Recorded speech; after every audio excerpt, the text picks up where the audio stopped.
Yeah, it is. Everything to this point has been based on recovery.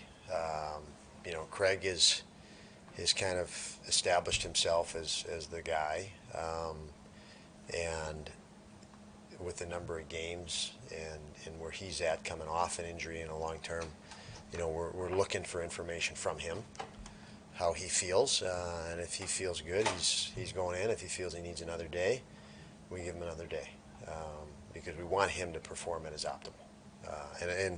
And Ticker's been, he's ready to go. He keeps himself ready to go, and it works out that obviously we wouldn't be overloading him if we use that approach to it. So that's in essence been the approach. Turn on defenses today. Robert Hag will sit out, which would put Bryson back with Pizik and Samuelson and Fitzgerald as a pair. As far as Dustin, I mean, obviously he's been a goalie a long time. He's a pro, and he's going to be ready when he comes back. But are you surprised that he's been able maybe to find the level he has after whatever he said, it's 2 months? And Yeah. Thought maybe he'd go on a rehab start. I mean, he just had to go right in. He had to jump. They both did, and they both. I'm not sure they both felt ready to go in, but they did it, and I think they're fighting and battling to get back to the form that they expect out of themselves. I don't mean that they're not playing well by any means, but I know that they jumped in earlier than they had hoped to, obviously to help us in the situation we were in as a team, and they're working their way back to the game that they want to be. But they haven't been any issue. I haven't felt goaltending has been, a real problem. I mean, we're a team that we've got a lot more to focus on than just that. And when you finish a game, there's plenty for our forwards, our defensemen, our team to look at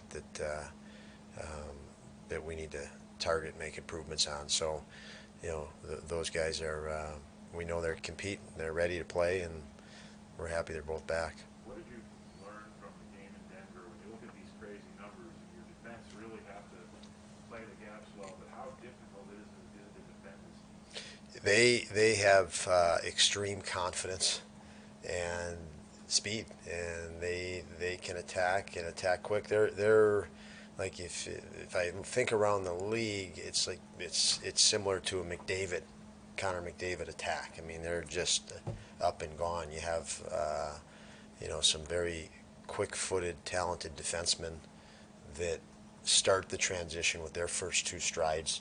So you're already forced to defend even the defenseman in the transition, and they can sling it 90 feet up the ice to guys in motion.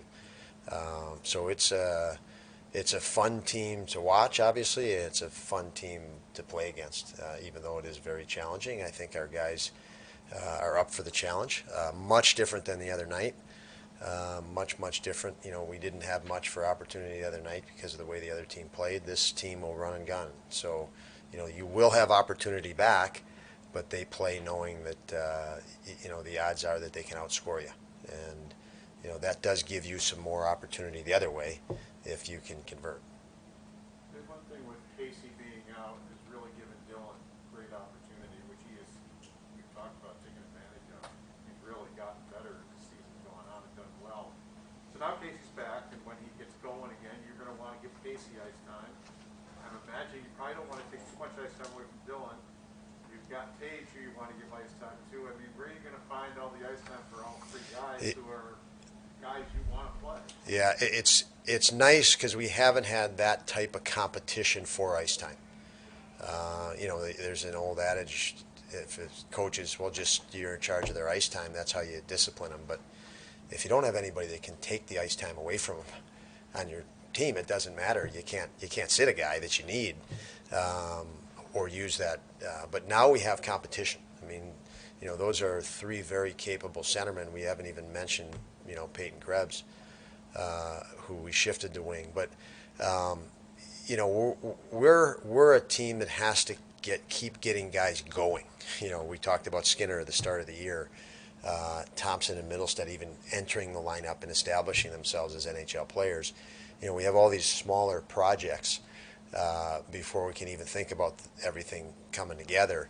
And we're still in that area. We need Mitzi going. We need Dylan going. We need Krebs. We need all these guys to continue to get better. So, that competition I think will push those guys. But we're still in very much from the coaching side going to support that growth and development. So I think there'll be enough ice time. I mentioned yesterday to you guys, the Tuck line, Thompson, Tuck, and Skinner have been great. But we're going to need to mix some things and move some things around. We know that we're going to have these guys in this organization for a long time.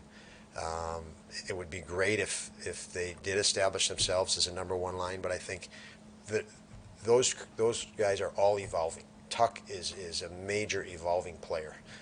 He's nowhere near as good as he can become, much like Thompson. So it's exciting to have these guys in and have that competition. And you got my focus point. I mean, we're going to try to make these guys and help these guys get even better and better and better every day. But why do you feel that way? Why do you feel the Thompson line maybe has to be spread around? Well, I don't necessarily feel it has to be. I'm not committed to anything. I just don't want to commit. I don't want to commit the other way and say, oh my God, we got a number one line and it's going to be our savior. That's all. That's all it is. It's just not. It's not good for them. It's not good for us. And it may be the case. It may happen. But how do we know that? We don't know that yet. I love the way they played, but I also know they can play a hell of a lot better. They're good hockey players, but there's still so much potential there, and that's the biggest reason. I don't want them to, I don't want to be talking like they've arrived. They haven't arrived. They're so much better than the way they're playing right now. They're playing good, very good right now, and the numbers say it. But we want them to be better. That's what we want every day. So it's more of that than thinking, oh, I'm going to separate them. It's just I don't want to start talking like they've arrived and this is a permanent thing, because with that comes certain different expectations that are just no good. They're not healthy. They need to get better, and we're going to push them to do that. Yeah.